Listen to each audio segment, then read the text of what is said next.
안녕하세요. 이슈 파이터 장진섭입니다. 여러분과 함께 우리 사회 이슈를 알아보고 그 이슈에 대해 심층적으로 분석해 주실 이슈 파이터를 초대하여 속속들이 알아보는 시간 이슈 파이터.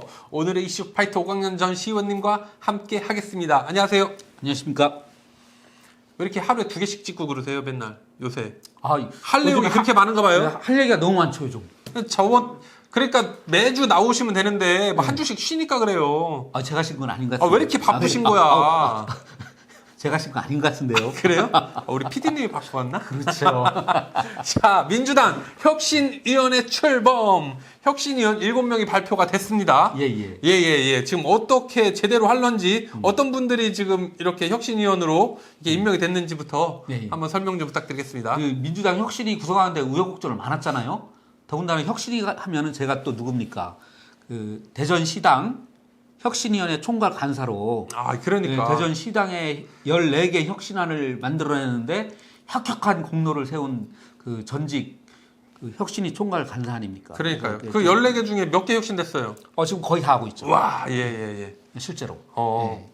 자, 그래서 지금 혁신위원 어떻게 그 교수님이 되셨죠? 김은경 교수님인가? 김은경 교수님이 혁신위원장이 됐는데 지난 20일 날 출범을 했죠. 그래서 이제 얼마 되지 않았는데 사실 그 전에 임명됐던 그 이래경 위원장이 뭐 9시간 만에 사퇴를 하면서 대단히 말들이 많았던 혁신입니다. 그랬죠. 그럼에도 불구하고 이 혁신이가 출범을 했고 또 혁신위 위원장 맡으신 김은경 위원장 보니까 엄청난 그 내공을 갖고 강단이 있으신 분 같더라고요. 그래서 혁신이 잘 될 것 같다 이런 생각을 하고요. 그때 당시 이제 7명을 임명을 했어요. 김은경 위원장 포함해서 총 7명 됐는데 거의 면면을 보면은 당내에서 2분 이해식 의원이랑 이선호 민주당 울산광역시당위원장 그 2분 들어갔고 나머지는 전부 다 외부 인사로 됐습니다. 우리 대전 분도 한 분 들어가셨더라고요. 그래요? 누가 들어가셨죠? 차지호 카이스트 문술 미래전략대학원 교수 이제 들어가셨는데 이런 분들은 카이스트에 계시고 이런 분들하고 우리는 개인적으로 알 수가 없어요. 월등하신 분들이라 어쨌든 대전에서도 들어가셨다니까 반갑네요. 그래서 그 면면을 보면은 이분들 정말 훌륭하신 분들이 많이 들어갔구나. 기대를 갖게 하는 그런 분들입니다. 그렇죠. 근데 첫 번째가 이제 불체포 특권 그거였지 않나요? 문재인 당대표가 국회에서 자기 본인은 불체포 특권을 내려놓겠다. 그렇게 얘기했더니 우리 국회의원 전부 다 그걸 내려놓아라. 혁신위에서 첫 번째로 그거 했는데 어떻게 받아들여졌나요? 그래서 이게 지금 23일 날 회의한 다음에 발표를 한 것이 불체포 특권 관련해서 명확하게 좀 얘기를 했잖아요. 전원 불체포 특권을 포기하겠다는 서약을 하고 그렇게 해도 이제 이게 헌법에 명시되어 있는 거기 때문에 검찰에서 정식 절차를 밟아갖고 국회로 체포동의안이 넘어올 수가 있어요. 그럴 때 당론으로 가결 당론을 해라. 이거를 당론으로 확정을 해라 이제 이렇게 요구를 했는데 분위기는 사실 그게 다 필요하다고 얘기를 했는데 지난 30일 날 의원총회에서 이거를 다루기로 했다고 알고 있는데 그걸 다루지 않았대요. 그래요? 정확한 이유는 제가 좀 모르겠습니다. 그날 할 이야기들이 너무 많아가지고 의원총회에서 이 부분을 다루지 않았다고 하는데 저는 이제 이 자리에서 제가 하고 싶은 얘기는 1차 혁신안 이거를 민주당이 받아 안아야 된다. 바로 이거 가지고 유불리를 따져서 혹은 이거를 포기하는 것이 소위 말해서 적들 앞에서 갑옷을 벗는 행위다 이렇게 얘기할 그런 성질의 것은 지금 아니다라고 저는 주장을 하는 겁니다. 그래요? 저는 조금 반대적인 입장인데 제 의견을 웬만하면 저도 안 내는데 사실상 지금 검찰 공화국 아니겠습니까? 그 검찰 공화국의 입장에서 막 다 잡아내려고 하는데 모든 하다못해 국회의원뿐 아니라 일반 국민들도 피해자냐 피의자냐만 가지고 지금 이런 상황에서 불체포 특권 국회의원한테 가지고 있는 그 특권을 지금 검찰 공화국에 내려놓는 건 맞지 않다.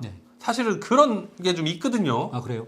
근데 이제 제 생각에는 일단은 먼저 사실 이재명 대표가 사법적 처리 그 과정에 있으면서 체포동의안 그런 사태가 있었고 그 전에 또 뭐 다른 의원들 사태가 있었지 않습니까? 네. 그러면서 그 프레임 자체가 그 방탄 프레임을 계속 걸고 오는데 그걸 이재명 대표가 당대표 연설에서 나부터 내려놓겠다고 하면은 당대표가 그렇게 하면은 사실 나머지는 그렇게 가는 게 맞고 이 불체포 특권 말고 사실 국회의원들한테 있는 그 권리 중에 하나가 면책 특권이 또 있잖아요. 네. 면책 특권을 포기하라는 건 아니에요. 무체포 특권은 어쨌든 지금 검찰 공화국에서 지속적으로 국회의원들한테 그거를 가지고 영장을 친다 그러면은 당당하게 그 영장 실질 심사를 받아서 거기에서 소명을 하고 설사 거기에서 뭐 구속되거나 이런다고 하더라도 여러 가지 절차를 통해서 싸울 수 있는 걸 싸우는 것이 지금 민주당이 해야 되는 그런 그 과정이다. 이런 아니 사실은 제가 요새 네.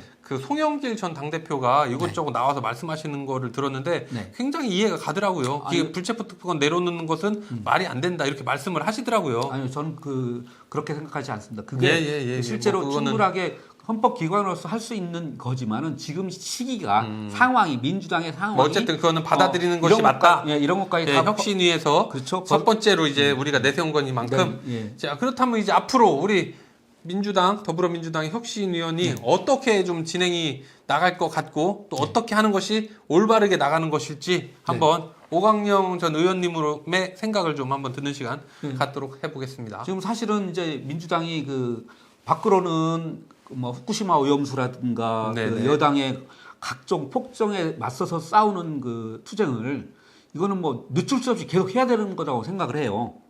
그래서 이 부분에 대해서 뭐 그 당내에서 이견나는 사람이 없는 것 같아요. 뭐 이건 뭐 필요하다 뭐 이런 거 하는데 실질적으로 국민의 84%가 반대하는 이런 부분에 대해서 강력하게 싸우지 않으면은 그게 사실 야당으로서의 그 역할을 그 포기하는 거거든요. 그건 그거대로 그 좀 싸워야 되고 특히 민생과 관련된 거 지금 민주당이 사실 열심히 하는데 다른 거에 가려서 많이 알려지지 않았어요. 민생과 관련해서는 더 세게 뭐 전세 사기라든가 향후 닥칠 역전세 문제라든가 소상공인들의 그 뭐 대출이 이제 그 임박해서 돌아오는 문제라든가 그런 민생은 그 끝까지 좀 챙기는 그 노력을 해야 되면서 또 당 안으로는 혁신위원회가 하는 이 혁신을 정말 제대로 해야 된다. 아, 민주당이 진짜 변했구나. 그래서 다음 총선에서 국민들이 저 정도 민주당이 변하는 그 노력을 했으니 민주당 한번 다시 한번 그 맡겨보자. 이런 분위기를 만드는 노력들을 해야죠. 그래서 제가 그 말씀드리는 것이 혁신위원회가 내놓은 1차 혁신안을 국회의원 170명이 제대로 다 받아야 된다. 뭐 그렇지 않고 좌고우면하는 모습 보이면은 쟤네 똑같아. 뭐 이러면 안 된다. 그렇습니다. 아주 강력하게 혁신위원회 대전시당의 총괄 간사를 해본 입장에서 아주 그냥 강력하게 말씀을 하시는데 앞으로도 또 멋진 민주당의 발전을 위해서 혁신해달라고 혁신위원님들께 한마디 하시죠. 네.